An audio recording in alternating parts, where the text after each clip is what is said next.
Olá, boa tarde. Hoje, quinta-feira, 1º de agosto de 2019. O Comitê de Política Monetária do Banco Central reduziu de 6,5% para 6% ao ano a taxa básica de juros da economia, a Selic. O percentual é o menor da série histórica do Banco Central, que começou em 1986. Num comunicado, o Copom informou que desde a última reunião em junho, houve a consolidação de um cenário benigno, permitindo o corte de 0,5 ponto percentual. O comitê sinalizou que há espaço para novas reduções, ao afirmar que o novo cenário deverá permitir ajuste adicional no grau de estímulo. Vamos saber agora de outros destaques da edição de hoje do Jornal da Assembleia. Projeto de lei no Legislativo Paulista quer instituir a disciplina de educação ambiental no ensino básico da rede estadual em São Paulo. A audiência pública discute os casos de bullying que acontecem todos os dias nas escolas públicas paulistas, segundo o levantamento da Secretaria de Educação. Homens e mulheres que se destacaram no trabalho voltado à sociedade são homenageados aqui no Palácio 9 de Julho, a partir de agora, no Jornal da Assembleia.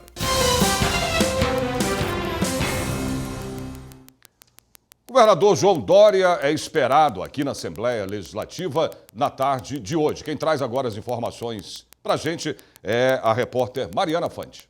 A reunião está marcada para logo mais às 2h da tarde. A última vez que o governador visitou a Alesp foi em junho deste ano, quando fez o anúncio de R$ 1 bilhão e 100 milhões para a recuperação de escolas estaduais. É o maior investimento autorizado pelo governo do estado de São Paulo nos últimos 30 anos para a renovação e recuperação física das escolas.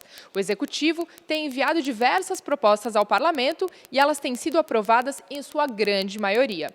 Em maio, os deputados aprovaram por 56 votos a 26 um projeto que extinguiu 3 empresas estatais: a Companhia de Desenvolvimento Agrícola, CODASP, a Companhia Paulista de Obras e Serviços, CPOS, e da Emplasa, Empresa Paulista de Planejamento Metropolitano. E hoje retorna oficialmente às atividades parlamentares aqui no nosso Parlamento Paulista, do segundo semestre de 2019.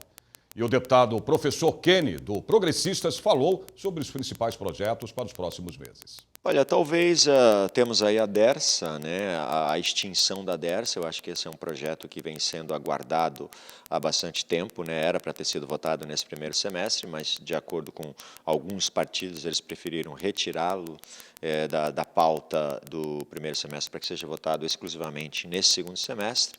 Tem também algumas outras demandas do governo do estado, como nós teremos o orçamento para votar, pela primeira vez será o orçamento do governador, atual governador, então isso demandará também bastante trabalho esse semestre. Eu acho que vai ser muito produtivo. E também eu acredito que nós temos que esperar como ficará a votação da reforma em Brasília, para ver se o Estado e os municípios serão inclusos ou não, senão nós teremos que fazer a nossa própria reforma também. Dos projetos do senhor, o que o senhor destaca? Olha, eu tenho um projeto que eu estou bastante ansioso, que é a obrigatoriedade da carteira de vacinação para a matrícula em qualquer escola do Estado, seja ela pública, municipal, estadual, particular.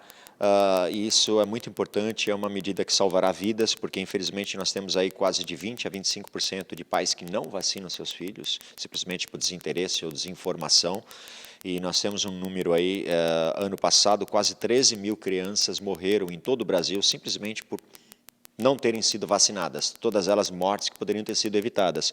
Então é um projeto que eu tenho dedicado bastante tempo, estou muito ansioso para que ele seja votado, uma medida simples que não gerará gasto nenhum para o governo do estado, muito pelo contrário, nós vamos economizar bastante recursos, porque nós não precisaremos gastar milhões de reais em campanhas de publicidade para lembrar os pais de vacinarem seus filhos e vamos de fato salvar vidas. Cuidar da natureza, proteger o planeta, preservar os recursos naturais, conceitos que devem ser incentivados desde a infância. Projeto de lei, de autoria do deputado Carlos César, do PSB, autoriza o Poder Executivo a instituir a disciplina Educação Ambiental no ensino básico da rede estadual aqui em São Paulo. A reportagem é do Jeremias Gomes. Aprender a evitar a poluição das matas e dos rios, combater doenças como a dengue, valorizar a natureza e até mudar o hábito alimentar. Estes são alguns dos benefícios previstos em um projeto de lei da Assembleia Legislativa que pretende ensinar educação ambiental nas escolas estaduais.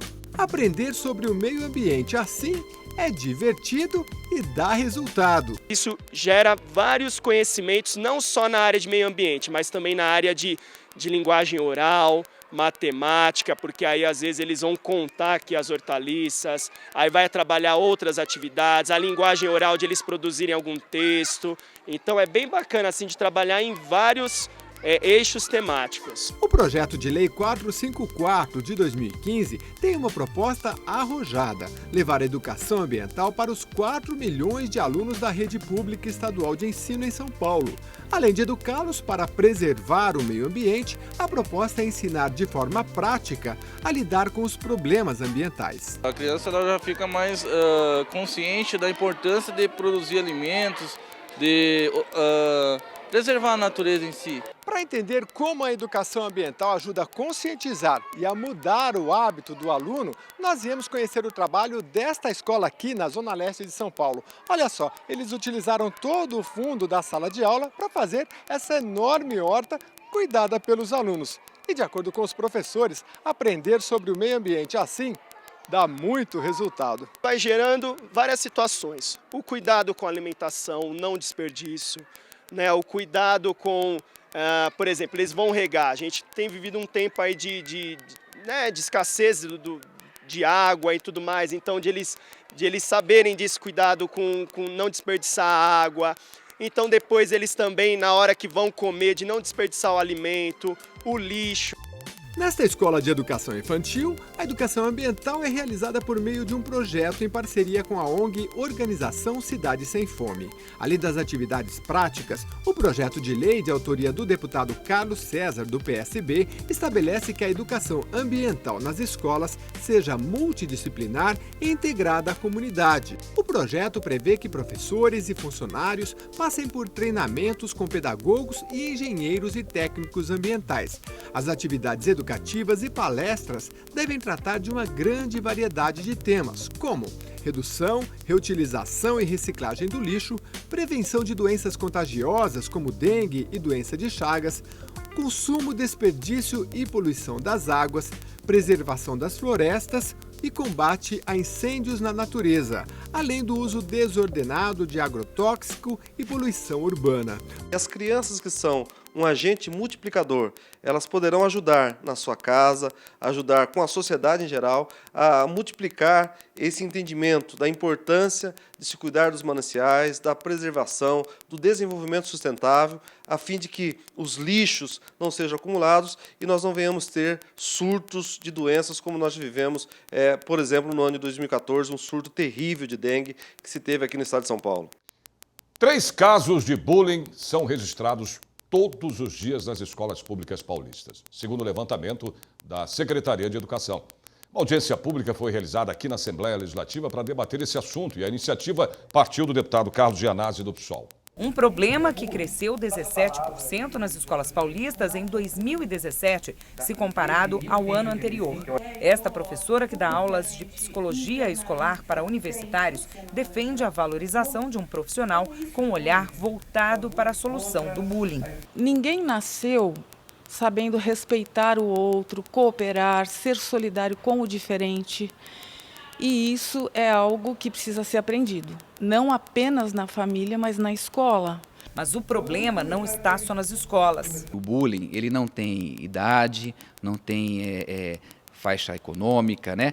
Faixa etária, enfim, porque ele pode acontecer tanto naquela escola rural, né? Pobrezinha, enfim, como na escola urbana, numa escola particular, como numa escola pública. Né? Então, se não existir um mapeamento dos casos de bullying, como é que as autoridades vão, os gestores de escola, os diretores, né, vão enfrentar este bullying naquela escola? Daniel sofreu bullying quando criança. A brincadeira, que nunca foi divertida para ele, terminou em crime. Ele passou 30 anos calado, até que resolveu entrar na luta para ajudar outras pessoas que sofrem a mesma violência. A gente vive uma cultura do estupro, pela qual eu passei, e eu tive que lidar com ela durante toda a minha adolescência, achando que estupro era uma coisa natural. porque eu sofri, então eu tenho o direito de exercer, então assim, era meu amigo quem fez comigo, então eu posso fazer isso com a minha amiga, então isso tem uma complexidade que acaba se instaurando na sociedade inteira. Então falar sobre isso agora é uma tentativa de desconstruir essa formação da identidade, sobretudo do masculino, né, do homem, né, dentro dessa cultura do estupro. Como uma experiência de violência, é uma experiência que deixa uma marca traumática e um trabalho de ressignificação daquela experiência, né? A necessidade de um trabalho de integrar aquela experiência para que ela possa ampliar o ego, né? Para que ela possa servir para o crescimento daquela pessoa e não para o empobrecimento. Foi o deputado Carlos Genásio, do PSOL, quem trouxe a discussão para a Assembleia Legislativa. É importante que a Assembleia Legislativa também faça esse debate e contribua apresentando propostas, projetos e políticas públicas de combate ao bullying nas escolas.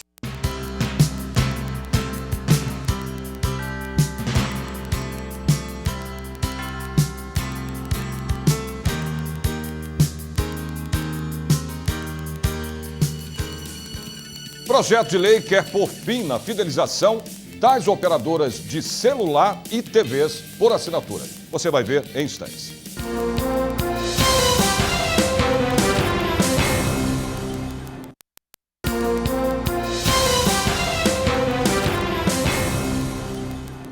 Projeto de lei de autoria do deputado Caio França, do PSB, pretende pôr fim na fidelização das operadoras de celular e TVs por assinatura. A reportagem da Silvia Garcia. A prestação de serviço de TV por assinatura, celular e internet está sempre no topo das reclamações de centenas de consumidores. Teve essa situação, sim. E aí? Aí a gente acabou negociando e ele acabou abaixando o valor. Ah, daí deu certo. Aí deu certo. Os preços são altos e os serviços nem sempre condizem com os valores. Por conta de situações assim, vários consumidores se arrependem da aquisição e tentam cancelar ou migrar para outra empresa. E aí, descobrem um outro problema, o prazo de fidelização. Eu acho um absurdo, porque eu acho que o consumidor tem que ser livre para negociar com o prestador de serviço que possibilita melhor tipo de serviço, melhor tipo de assinatura, enfim. O Procon explica que esta prática é autorizada pela Anatel, a Agência Nacional de Telecomunicações. Mas existem ressalvas. Tem que ter recebido um benefício e ele tem que saber que para este benefício implica em ele ficar um tempo com essa empresa. E quais benefícios? Que no máximo de 12 meses. Que benefícios? A empresa pode oferecer para ele um plano mais barato, uma tarifa mais barata. Muitas vezes se viu aparelhos, né? O consumidor compra um aparelho num valor mais baixo, por ficar esse período. Agora, tudo isso tem que ser negociado, tem que ser informado, tem que haver a concordância do consumidor.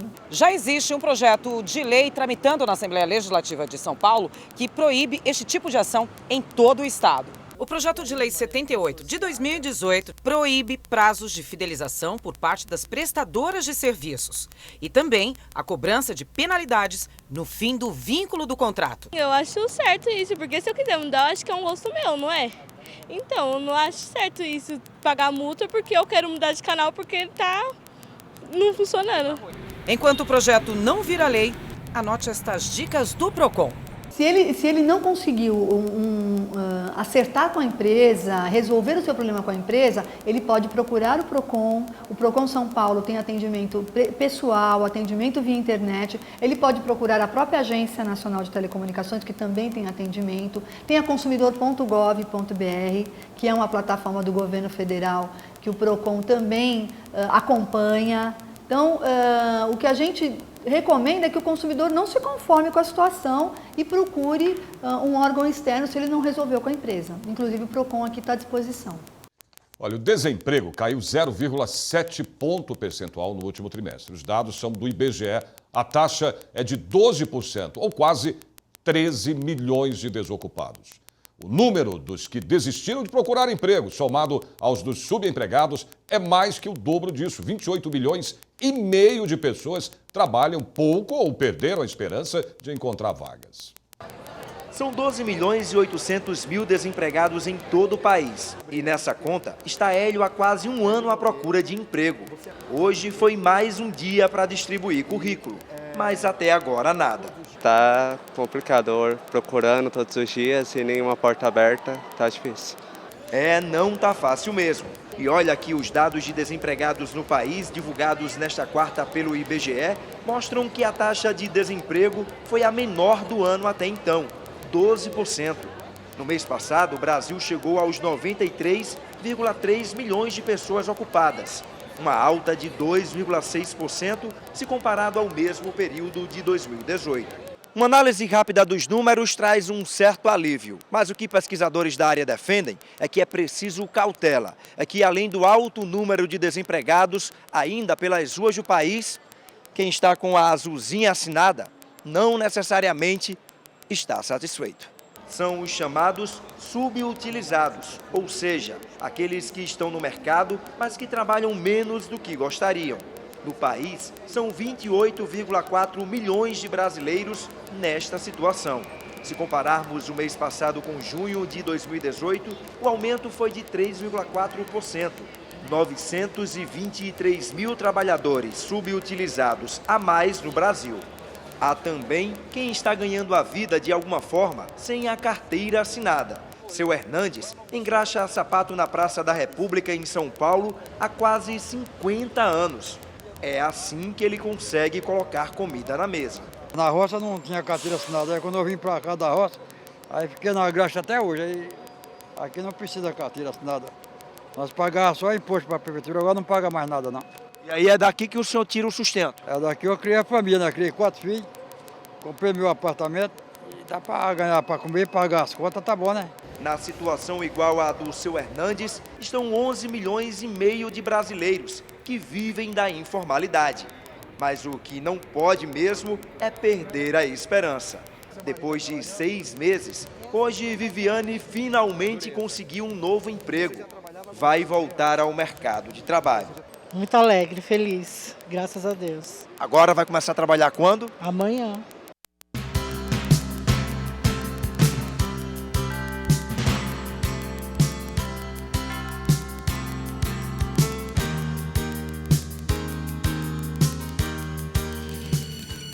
Projeto de lei quer conscientizar a população sobre os mitos e preconceitos da epilepsia. Você vai ver já já.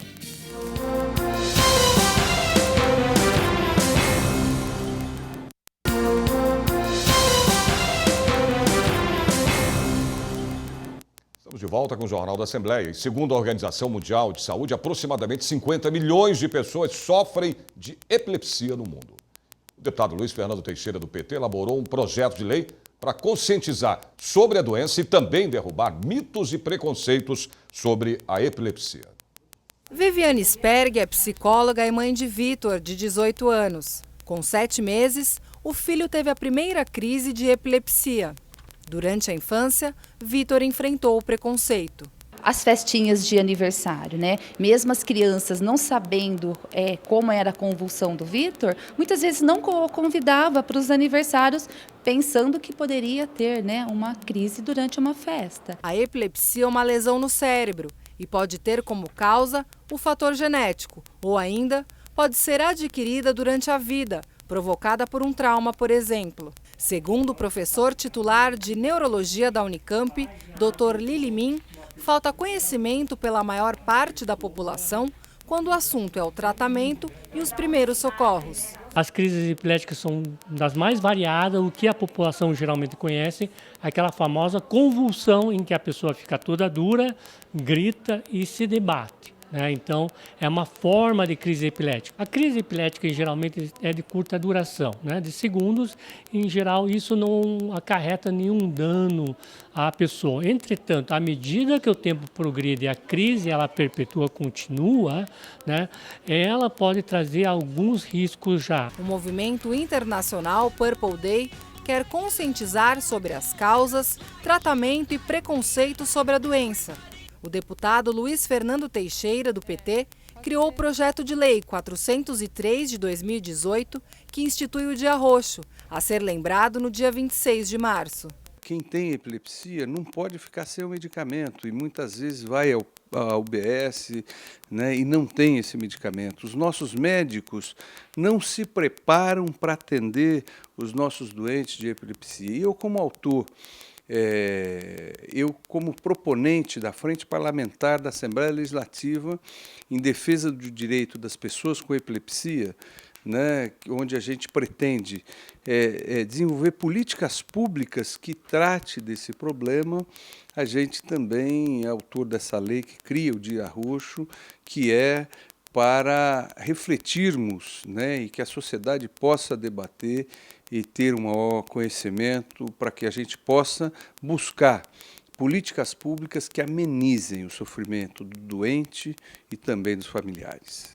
O deputado Coronel Telhada, do Progressistas, em parceria com a Associação Brasileira das Forças Internacionais de Paz, homenagearam homens e mulheres que se destacaram no trabalho voltado à sociedade civil. Hoje a Aline é só sorrisos, mas passou por momentos de apuro, em que teve que tomar decisões precisas para salvar 2 vidas. 2 não, 4. Ela fez 2 partos em menos de uma semana. Eu entrei em residência e ela já estava com as contrações, né? Aí meu parceiro ainda sugeriu a gente socorrer ela com a PS, porém não dava tempo mais, era inviável. Rompeu a bolsa e ali começou, né, toda a correria para trazer o bebê ao mundo. E logo uma semana depois, já a segunda, né? Aconteceu de novo? Aconteceu de novo. Como é que foi? A segunda vez logo na sequência? Aí na segunda a gente já brinca que a gente já estava mais, né, experiente, não muito mais. A segunda também foi solicitante, ligou 90, pedindo apoio de uma viatura para conduzir ela ao PS.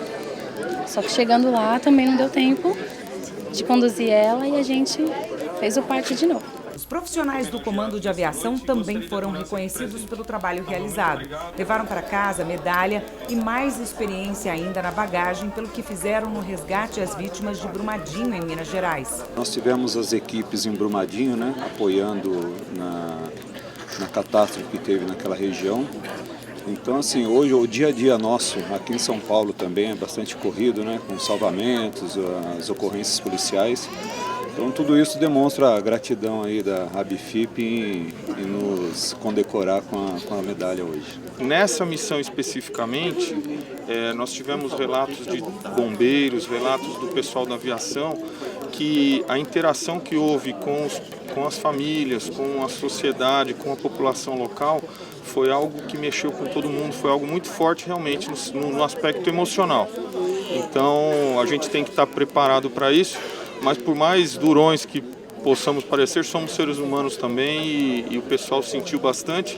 E o mais gostoso de tudo isso é o fato de se sentir útil, de estar podendo colaborar e ajudar os outros. As condecorações foram entregues pelas autoridades que ocuparam a mesa principal do evento. O reconhecimento geralmente são heróis anônimos que não chega na mídia, poucas pessoas sabem. Mas o Coronel Telhado e o Walter fazem um trabalho maravilhoso fazendo esse reconhecimento, trazendo a família, mostrando para a família que eles têm valor para a Polícia Militar e para nós cidadãos. A iniciativa é do deputado do Progressistas, Coronel Telhada. É muito bom a gente poder homenagear, dizer obrigado a essas pessoas. A Assembleia, mais uma vez, já é o 5º ano que nós estamos aqui praticamente realizando esses eventos. E é uma maneira que eu me sinto assim à vontade de fazer, porque é gostoso homenagear, é gostoso agradecer. E, infelizmente, o Estado comete essa falha de não homenagear aqueles que se sacrificam diariamente pela sociedade. E aqui, junto com o Dr. Walter da BFIP, nós temos procurado balancear essa ausência de homenagem, homenageando esses homens e mulheres por ações que realizaram no seu dia a dia. Estudantes de propaganda e marketing visitaram a Assembleia Legislativa. Eles vieram conhecer o trabalho dos parlamentares aqui no Palácio 9 de Julho.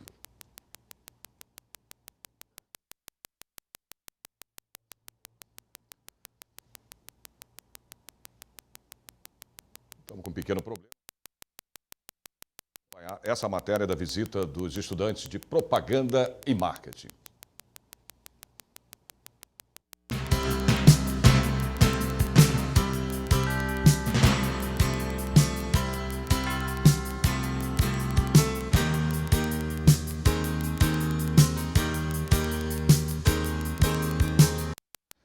Você viu aí, tivemos um pequeno problema no VT aqui no nosso jornal, mas de repente amanhã você pode acompanhar essa matéria ainda dos estudantes de propaganda e marketing que visitaram aqui o Palácio 9 de Julho. Portanto, por hoje é só. O Jornal da Assembleia desta quinta-feira termina aqui e você pode assistir a edição de hoje do jornal no YouTube. A gente se vê de novo amanhã a partir do meio-dia. Até lá e ótima tarde para você.